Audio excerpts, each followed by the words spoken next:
گئے ہوئے ہیں، اور اس کے ساتھ پھر خرافات یہ جو شامل ہو چکی ہیں، اس نے معاشرے کو پیس کے رکھ دیا۔ جو مزارات پہ ہو رہا ہے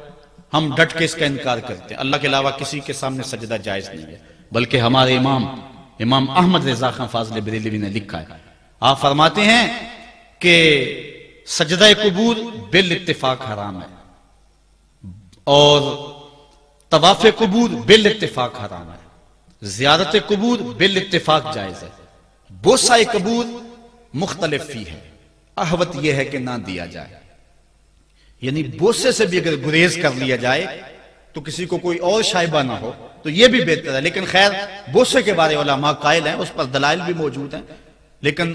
قبروں کے سامنے یوں ہی کھڑے ہو جانا اور کھڑے ہو کر کے یوں سر جھکانا یہ جائز نہیں ہے۔ علامہ اقبال کہتے ہیں کبھی تم نے دیکھا کوئی کتا بھی کسی کتے کے آگے سر جھکاتا ہو؟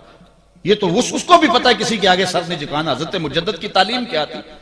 یہی بات کہی تھی اکبر نے کہ سجدہ نہیں کرتے تو ساری جھکا دی، آپ نے فرمایا نہیں جھکاؤں گا۔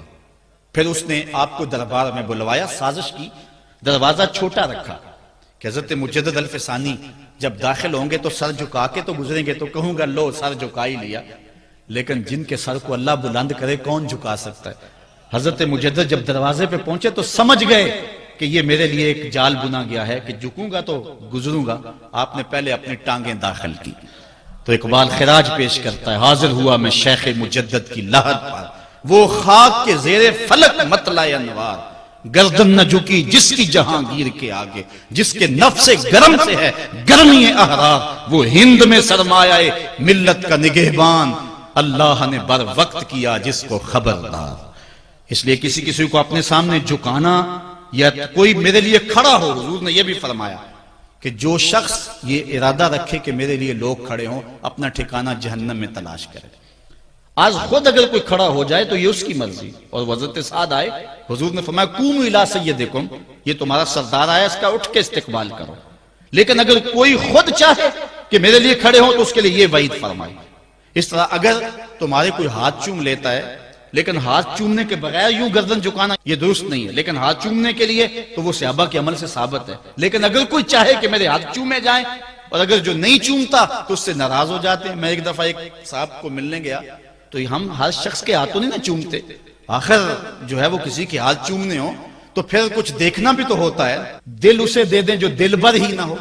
تو ہم تو کسی کے ہاتھ چومتے ہیں نا، ہم وہ ہاتھ چومتے ہیں، وہ پاؤں چومتے ہیں جو راہ حق کے مسافر ہوتے ہیں،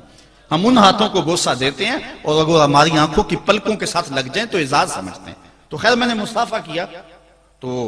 ناراض ہو گئے، انہوں نے پکڑ کے میرے ہاتھ چوم لیے، کہنے لگے لو کیا بگڑا ہے میرا؟